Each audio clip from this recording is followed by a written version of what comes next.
Good morning, Britain. Budget battle. The Chancellor is accused of rewarding the rich at the expense of the poor. Jeremy Hunt says relaxing pension rules will encourage doctors and other skilled employees to carry on working, but Labour says it will oppose the plans.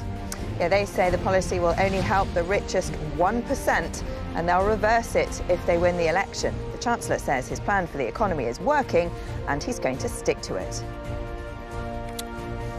Nurses and ambulance workers are reported to be on the verge of reaching a deal with the government over their long-running pay dispute, but train passengers face another day of misery. Well, 18 train operators are going to be affected by RMT members walking out today. We've also got teachers on strike for a second day in a row in England. There are, though, reports of a breakthrough in pay talks between health ministers and the unions representing workers in the NHS, with reports it could be resolved as early as this afternoon. Fears are growing of another potential worldwide financial crisis. After problems at a major Swiss bank, stock markets have tumbled, with £75 billion knocked off the value of shares in London. Prince William says his mother Diana would be disappointed at the failure to tackle homelessness in an interview he's done for Red Nose Day. I'm here really kind of to learn a bit more from you both, to hear a bit more about your lived experience of homelessness. And the Prince's comments come as first pictures have emerged of the new series of The Crown being filmed. Large crowds gathered in St Andrews as Ed McVeigh and Dominic West recreated William's arrival at the university more than 20 years ago. A mild start to the day with outbreaks of rain. The outlook is turning brighter. I'll have all the details of that and more coming up for Good Morning Britain. Thursday, 16th of March, 2023. Live from Television Centre in London, this is Good Morning Britain with Ben Shephard and Kate Garraway.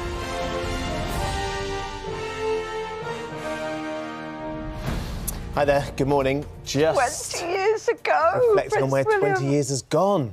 20 years Prince William went to university. That feels like yesterday. I'm sorry, I know I sound like my grandmother and then my mother and now I've become both of them. But that feels like unbelievably. Can we have a look at that picture of Ed McVeigh and Dominic West going to university? This is they're filming for the new series of The Crown, so it's the moment when... your mate is on that. Yes, of course she is. Yes. So this is Dominic West and Ed McVeigh. This is turning up. Very good. Especially when you see the side-by-side. This last picture, look at this one, which is actual... The real ones against the actors. You see how brilliantly observed it is. The hands in the pockets, the slightly sort of like self-effacing, the wardrobe, everything. Everything is just done so cleverly. Absolutely brilliant. It's gone. 20 years. I'll tell you where it's gone. It's gone in about, 17 years ago, Darcy was born. We started working together about 20 years ago, didn't we? Wasn't me. Oh, dear. My mother would be so happy. Even the mere thought of it. Yeah, Darcy was born, turned 17 just a few days ago, and last night, this is what happens to you in that time. As you get to that age. I was lying... I'm talking about this for a reason, by the way. I was lying in bed, tucked up early, boss, ready for work the next day. Very unlike you. Suddenly the door burst open and this ghostly figure stood above my bed. What? It was absolutely terrifying. I woke up in a start, all bleary-eyed, pale white, and just ghostly figure, and it just said, "What have we done with the sand?" Yeah. And I looked up and it was Darcy, stark naked. What? Standing over the bed. That escalated. She'll be cross because she uses a lot of fake tan. She won't like the ghostly white. And I said to her, Darcy, I think you might be a bit confused. You okay? Anyway, we led her back to bed.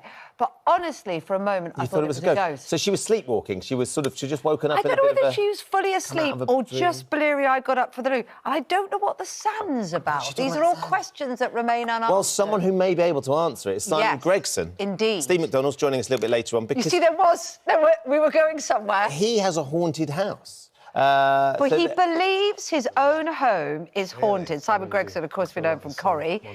He believes his home is haunted, and it's actually now the subject of a show, isn't it? There's quite a chilling story about what had happened in the town and the village where his house is.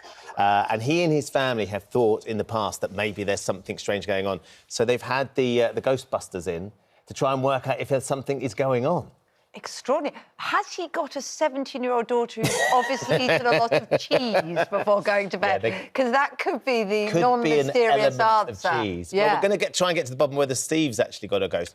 Ranvir looks terrified. Are you? Have you experienced these things? No, the thought of it is horrifying to me. We live in quite an old house. Do you? It's an old coach house. Ooh. So it's got like a sort of plaque outside, 16-something or other outside. You might have I don't want to know anything that's happened in that house. There could be history. Yeah, I always think it must be it's always the pipes around the toilet, isn't it, that make you think there's a ghost in the house. It's always the pipes. Yes. The water pipes. That's what's always eerie, It's just a little bit of creaking pipes and the wind blowing through a few of the gaps in the eaves. Yes, exactly. But sleepwalking children don't help. No. They really don't. They don't help. Sand. I mean, that's quite chilling as well, isn't it? We don't know. We don't know what it's about. I tell you who I hope is not sleepwalking, but walking full of beans into our studio or on our show this morning, and that's Martin Lewis. Yes. The man who seems to have been part of what some people are thinking are the good bits of the budget. So yeah, unquestionably, a big campaign that Martin had been driving. He'd been contacting the government to try and help with the sort of ongoing battles that we're having with our energy prices. He was mentioned in the budget yesterday. This is what the Chancellor said. Some people remain in real distress, and we should always stand ready to help when we can. So after listening to representations from Martin Lewis and other experts, I today confirm that the energy price guarantee will remain at £2,500 for the next 3 months. Well done. Martin Lewis. Well done, Martin Lewis. Hero of the decade. I know. And well done, Jeremy, for acknowledging it. Although I think most people would actually vote for Martin to replace any Chancellor that's been said. and be in charge, but Prime he Minister, says no. politician, full stop. Martin's going to be joining us about 8:30 this morning to talk us through his reaction to the budget. We know how important what he says is for everybody because he can really distill it down into language that will make sense in terms of our everyday lives. How it affects us. Yeah. Exactly. So looking forward to seeing meanwhile, the Chancellor does insist, not just Martin Lewis's bit, but his budget will get more people into work and boost economic growth. But critics claim his decision to abolish the limit on tax-free pension pots amounts to a multi-billion-pound tax break for the very, very small amount and wealthiest people in our country. The Shadow Chancellor says that a future Labour government would reverse the move, which it claims will only help, as Kate says, the very richest 1%. The party will try to force a Commons vote on the issue next week. Our political correspondent, Louisa James, is at Westminster for us this morning. Morning, Louisa.